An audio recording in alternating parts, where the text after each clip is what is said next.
Hi guys, for today's video, gagawa tayo ng mango shake dahil mainit ang panahon. Meron akong mangga, yelo, at saka gatas. Ito na yung ginamit kong gatas para hindi na ako mag-aasukal. At tatry natin kung pwede itong yelo na to dito sa aking mini blender. Tara, tatry ko. Pero dudurugin muna natin ng onti yung yelo. Baka kasi masira yung ngipin ng blender. Kaya dudurugin ko muna siya.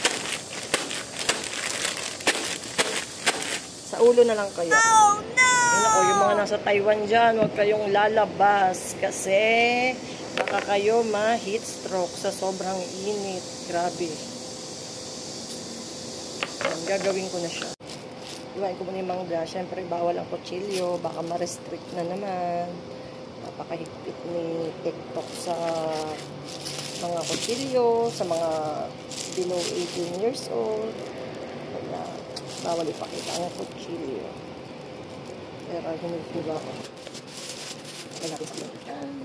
Sa market nga pala ako, makabila ko ng tatlo 100 na mangga. Hinulog na siya. Kasi mahal pa ng avocado. Pati hilaw, walang-wala pa siyang hinulog. Pag-avocado shake na ako. Kaso wala pa. Kaya, try ko muna ito mango shake. Kaya, samahan niyo ko hanggang matapos ang aking shake. Dali ko muna siya mag-start. Bawal kutsilyo. Kaya, ingat-ingat, baka masugat. Kamay ang punan, pagdating sa production. Bawal masugat ang kamay.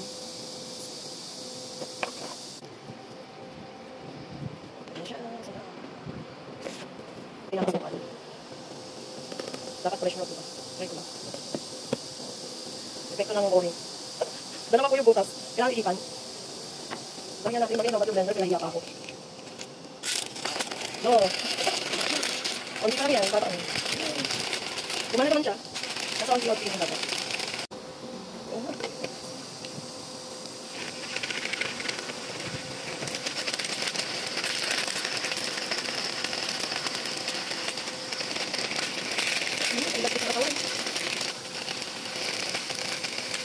Ang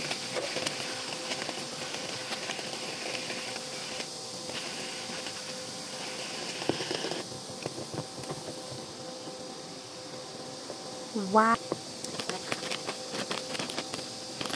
Night shift ka, opo.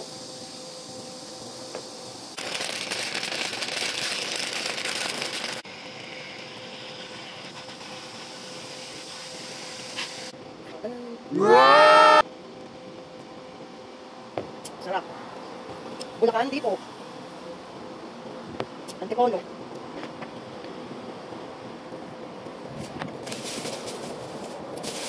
Antipolo, taga Pangasinan. Province.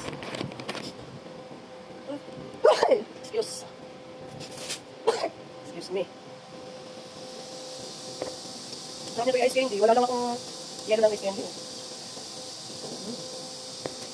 Sarap. Yung pili yan.